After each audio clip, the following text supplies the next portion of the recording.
Cruiser 9670. 610. ID 3839, hold me respond to Chapin Street as well, I'm a few blocks away.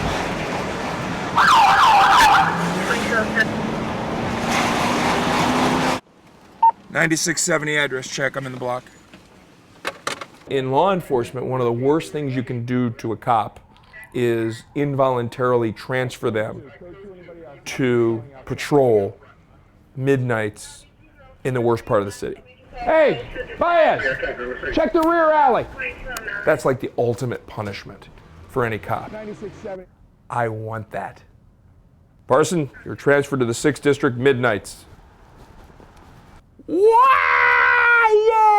Yay! That's great. When do I go? You know, I'm a nutcase when it comes to like that. Go ahead and clear. Go ahead and clear. I think they were, I wonder if TAC's working in the area or something. They were just trying to get us out of there. Hey, you still awake, obviously? I have a hockey game at 4:30 tomorrow.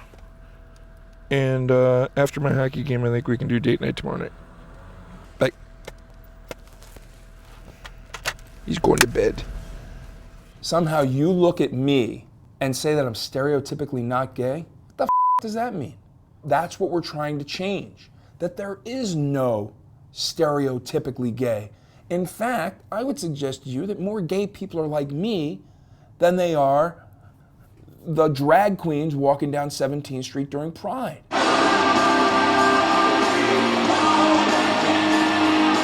I attribute a lot of my skills in my professional life to growing up as a hockey player and a hockey referee. No one has ever watched me play hockey and gone, oh my God, he's amazing. It's beautiful the way he skates. Look at the way he passes that puck. Anybody that's ever seen me play hockey has always said, man, that's a tough mother. Don't mess with him. My role is to let the skilled players play. If somebody offends me, I'm going to defend them. Somebody offends somebody else, I'm going to defend them. I guess that's why I'm a cop. These 3 guys, they're drunk, walked up. One was complaining about the guy in the dark blue. But then he wanted to give him money for a cab, so it didn't make any sense to me. Well, when I heard the flowery shirt, I said, that's got to be one of mine. This guy is trying. Wait, let me speak first. Hold on. Whoop, time out. Can only listen to one drunk person at a time. Okay, I'm not drunk. Okay. But I can tell you this much. A friend of mine has told me to meet him at Cobalt, and we decided to meet. We both have had enough cocktails. I'll say. And I don't think it's appropriate for my friend to drive someone all the way to Virginia. Who wants to drive? No, he is insinuating that my friend drives someone all the way home. So I've offered money to this man who I have no idea who he is to go home. Okay. I really do have. He needs to go home. Who I am. I don't give a who you are. So All right, hang on. You. Understand this, but Hello, policeman. Remember me? Hi, I'm in charge. Okay, you're Sergey? Yes. Hi, Sergey. Talk to me. What's the matter? Well, this guy has hit me in my head. Shush! He didn't interrupt you. It was pretty obvious to me that the drunk Latino was attempting to hook up with the drunk other, and that the drunk Caucasian, being a friend of the drunk other, was not happy with that arrangement, and for some reason was being very aggressive in his attempt to make sure that that liaison did not occur. I think in the straight world you call it a block. You have to understand something, Sergey. You've had too much to drink. You need to go home. I have, and the thing is that... keep walking. Walk and talk. No, the thing is, I've had too much to drink. No shit. All officers on the Metropolitan Police Department are required every year to go through a 40-hour in-service training. And as part of that 40-hour in-service training, I come in as a guest lecturer. And this year, I am speaking on a topic called same-gender domestic violence.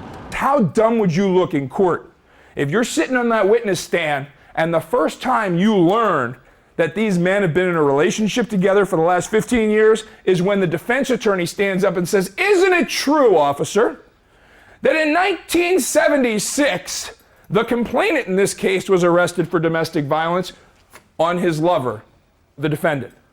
Whoa, that'd be a bad time to figure it out, wouldn't it?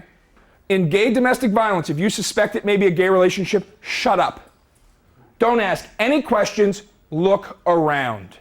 You're looking around. What might you see? It's a gay relationship. Pictures. Pictures of what? Pictures of them on vacation, pictures of them just being together. Pictures of them on vacation, every known tourist attraction known to mankind. What else might you see?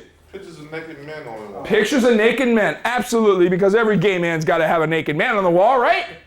You wouldn't know, Bill? Liar. I remember where your locker was.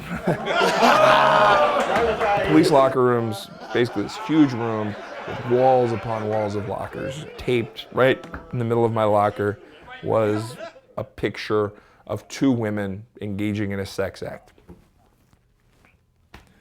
Didn't do much for me. And I proceeded to cut out 375 pictures of men having sex with other men. And I taped them up to every locker in the locker room. People very early in my career learned, don't with Brett Parson. But I think the more important thing that came out of that was, for several weeks after I put those pictures up on people's lockers, there were probably 5 to 6 lockers in that locker room that the pictures stayed up. What, Jeff? Is this another stereotype? No, Newman said an album of the Village People. An album of the Village People. I didn't say anything. Just because you pick up on some stereotypes, don't kick yourself. It's okay. There are some stereotypes that are based on fact. And when you put them together with some of these other clues, you got something. Be safe. Call us if you need us, guys. Take care. I will be happiest when this unit does not exist. How crazy is that, right? Give up his good gig and go back to work in the streets where he should be. But to me, that's when we've succeeded. We've succeeded when people can look at this department and go, the hell do they need a gay and lesbian liaison unit for?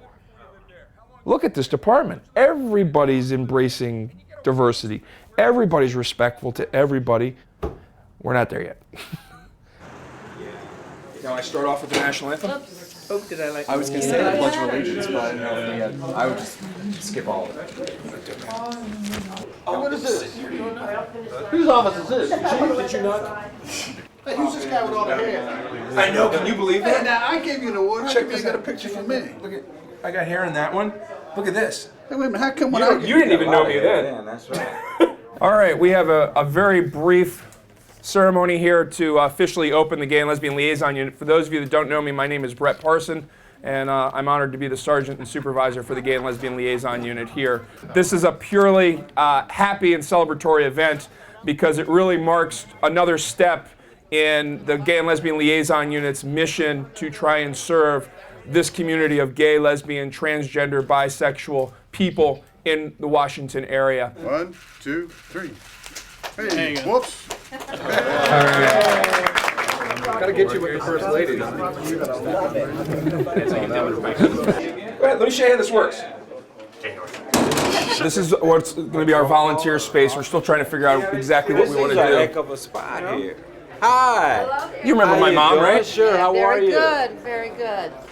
I told you like this. Myself. It's got space. That safe room is the best thing. You can just lock him up anytime you want. All right. Take care. Congratulations. Thanks. Thanks. Your stuff looks great down there. Thank you for giving that to us. Nice eyeshadow, by the way. Thanks, bud. Yeah. Cool. Hey. Somebody should. There are many gay and lesbian liaison units or liaison units to the gay community in different jurisdictions around this country. And I don't want to minimize what it is they're trying to do because they're performing a function and they are doing something.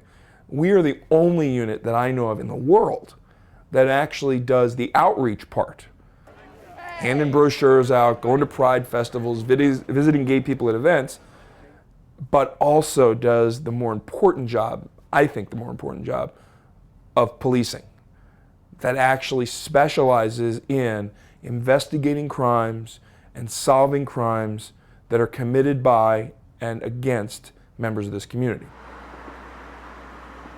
5:37, I get a page from our communications center that they needed me to respond to East Capitol Street's Northeast for an apparent homicide. So I called in on my way there, and they said they had a female, unconscious on the scene, pool of blood. And so I started that direction And then the next phone call I made while I was speeding across the city was to Wanda's cell phone, which is on speed dial on my phone. And I got her voicemail, which I knew I was going to because she was supposed to be at that meeting. And I just left her a message, hey Wanda, sorry, I just got a homicide case. I'm not going to be able to make the meeting. I'm on my way there now.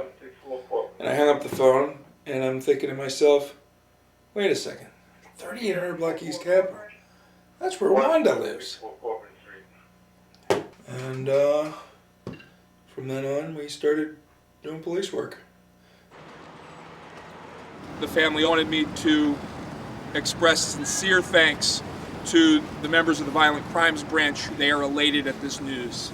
They are relieved that it has come to such a quick closure, and they wish to express their sincere thanks for all the well wishes, prayers, and support that they've received from the community.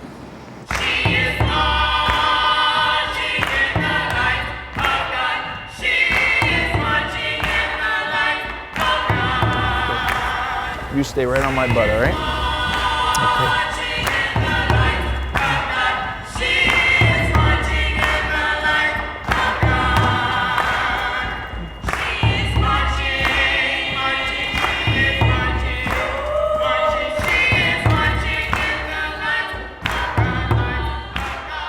I figure it probably happened with Wanda once again going into harm's way to give of herself to someone else. You know how that's how it happens.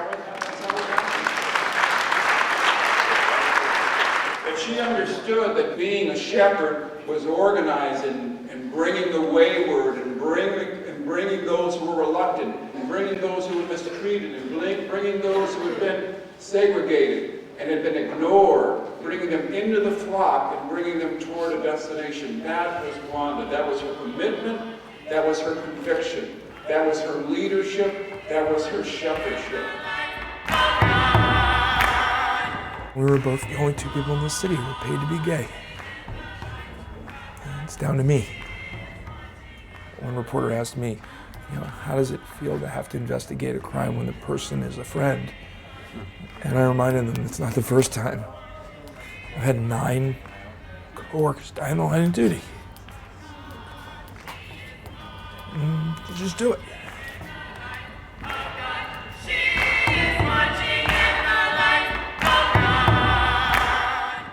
You have to credit those people who've come before us.